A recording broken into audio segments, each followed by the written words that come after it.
আসসালামু আলাইকুম। বোনাস লেকচারে আমরা দেখব কিভাবে SQL A if condition use করতে হয়। তো আমরা চলে যাই এসকিউএল প্লাসে এবং এখানে এসে আমরা একটা কোয়ারি দিই যে সিলেক্ট স্যালারি ফার্স্ট নেম, তারপরে কেস শুরু করলাম।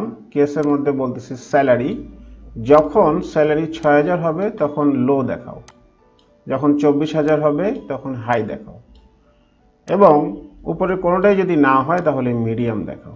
And from employees. তাহলে এভাবে আমরা ইফ কন্ডিশনের মতো করে কেস দিয়ে ডাটা দেখতে পারবো। যেমন ৬০০০ হলে সে লো দেখাচ্ছে, এবং যার ২৪,০০০, এই যে ২৪,০০০ তাকে হাই দেখাচ্ছে, আর বাকি সবগুলো মিডিয়াম মিডিয়াম মিডিয়াম দেখাচ্ছে, যেহেতু আমরা এলস এর মধ্যে মিডিয়াম দিয়েছি।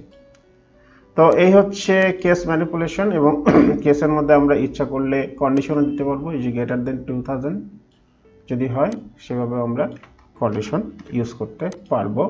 এটা হচ্ছে যখন যেভাবে লাগবে সেই অনুযায়ী। তো এই ছিল আমাদের এখনকার সেশন, যেখানে আমরা দেখলাম ইফ কন্ডিশন ইন এসকিউএল এর কেস অপারেটর।